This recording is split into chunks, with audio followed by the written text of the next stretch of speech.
yeah, starting from the top, and then we'll go into everything.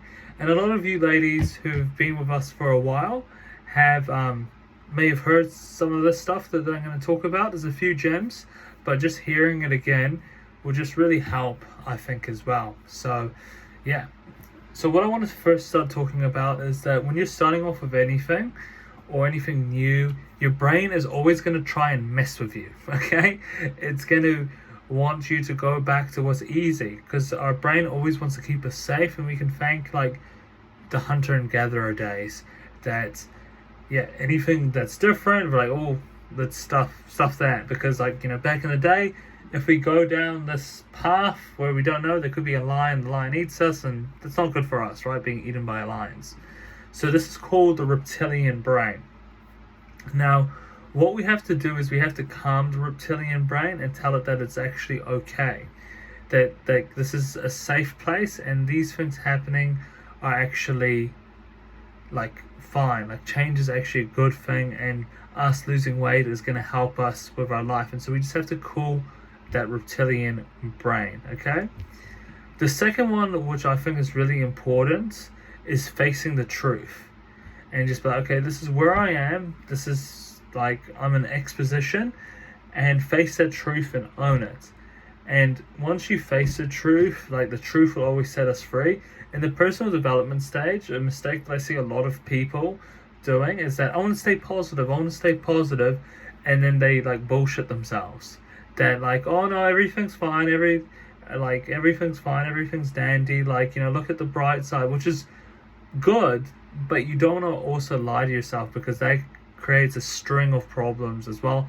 And I did that when I first started off, and so I want that you guys to avoid doing that, because if you can learn from my mistakes, that would be optimal. Okay. The next thing that I want to talk about is the why behind the why. Does anyone remember me talking about this before? No? Okay, cool. So the why behind the why is our purpose. Like, why are we wanting to lose weight? And really digging deep in that, because if it's like a surface level thing, then it doesn't really mean that much to us. Okay, oh, I want to look, yeah, I just want to look good. That doesn't really mean much. When things get hard, then we're going to give up. But if it's like, my purpose is that I want to be here long term, for my family, I want to, be able to keep up with my kids, or when I do have kids, I want to keep up with them, create good memories, and that I want to feel confident when I'm like walking around. I don't want to be shy all the time, and really, like, then that's my why behind the why. And so digging into that, and if you can really find out your purpose, then you're gonna have a lot of skin in the game. Otherwise, if you don't have a big enough why, then it's gonna be like, yeah, whatever, I'll do it tomorrow, and then tomorrow freaking never comes. Okay.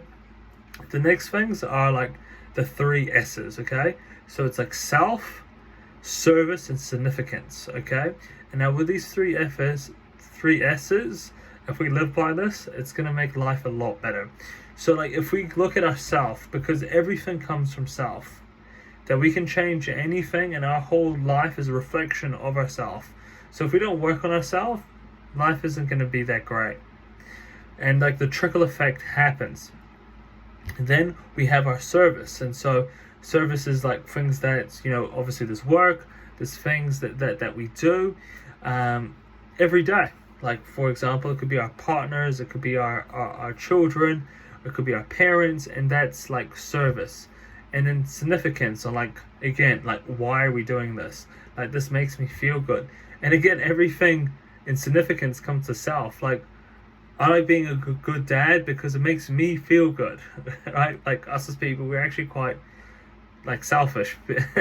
So it's like, okay, I feel good, or being a good son, or being a good husband, all those things.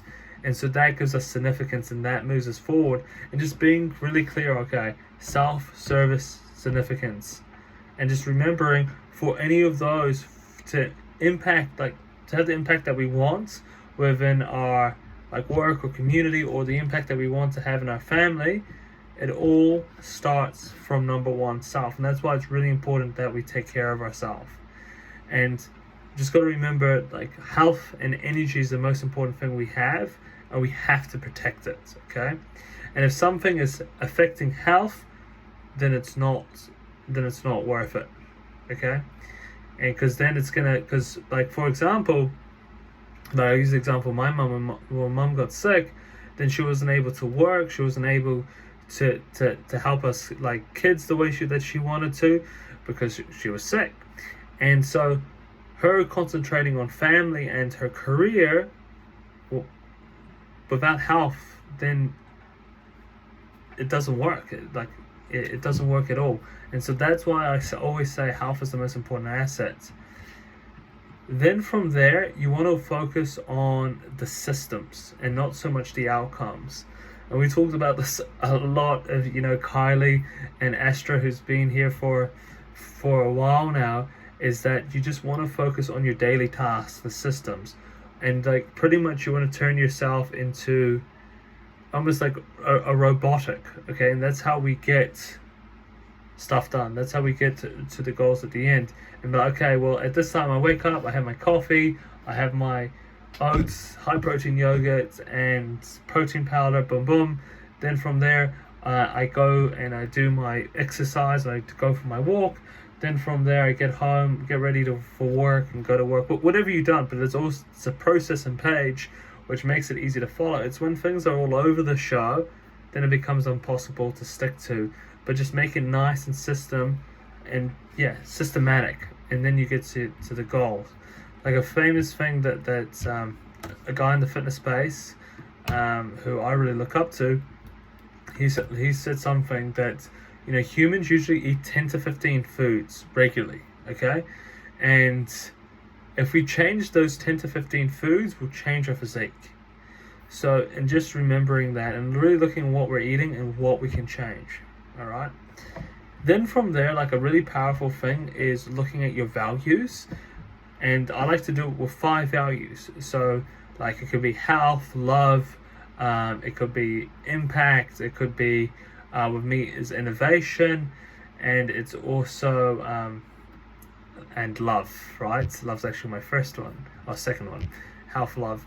And so with all 5 of those like in place of what your values, then you have something to follow. I was telling Kylie before that I don't want to do, because before, like, my process was I would get on a call with someone, talk to them for 45 minutes and an hour, and then I will see if they want to be a client of Double Digit Coaching. Now what I'm doing is I'm just doing it strictly through Messenger and seeing if they're keen to jump on, because I'm valuing, even though the old system probably gets me more clients and everything like that, I didn't like that it was taking time away when I could be doing other things. So it's putting like health, relationships over wealth, right? And just finding what really matches your values and what you want with your life. Cool. The next one, I was talking to Kylie about this as well, is just looking at the goal. Okay, so like you started off with your health and fitness goals, and you're like, I'll lose 30, 40, 50 kilos, like I want this massive transformation. But what sometimes happens is the subconscious mind is like bullshit.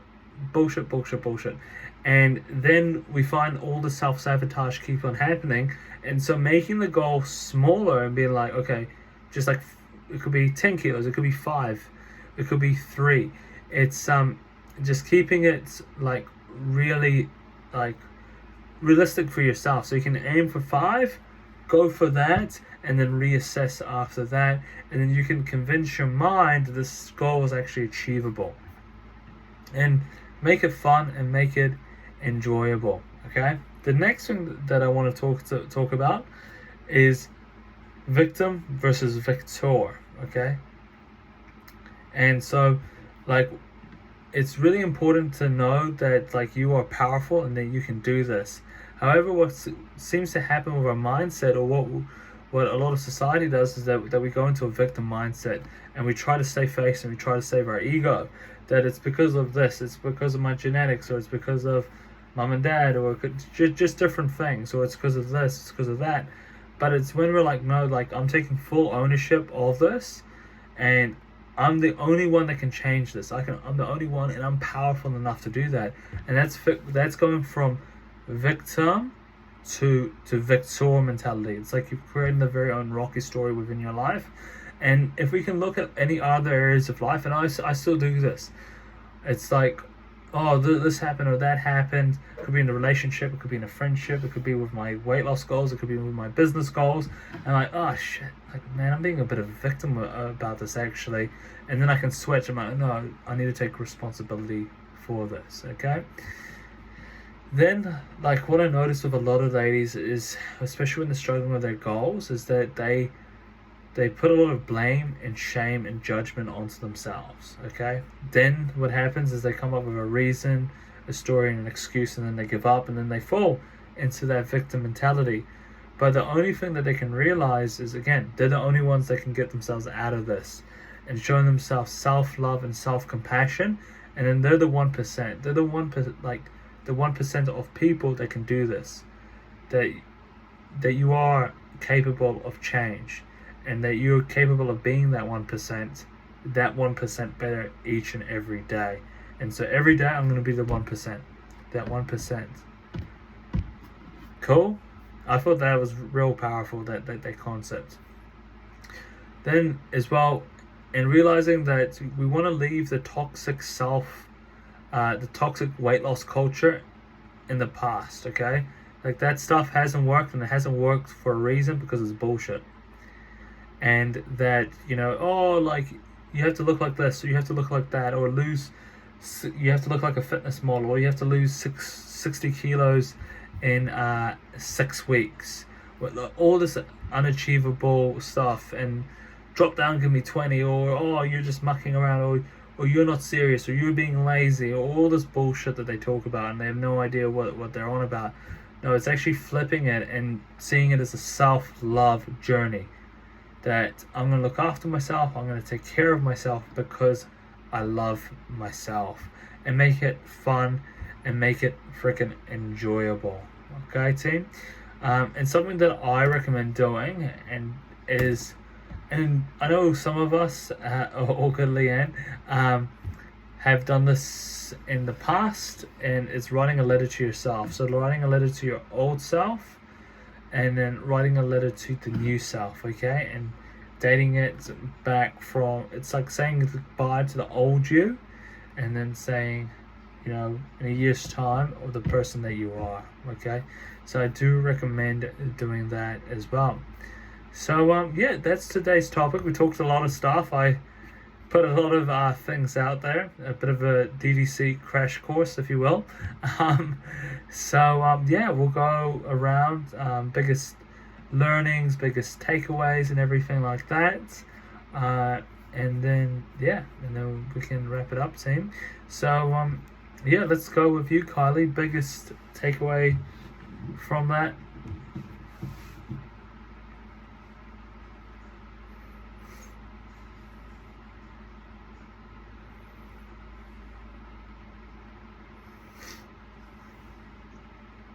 Mm-hmm.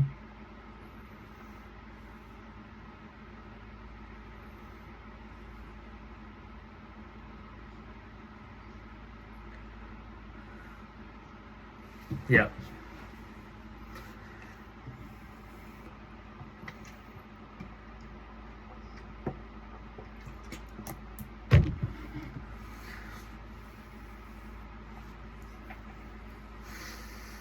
Perfect. Yeah, 100%. Good work. Thank you for sharing, Kylie. And let's go, Astra.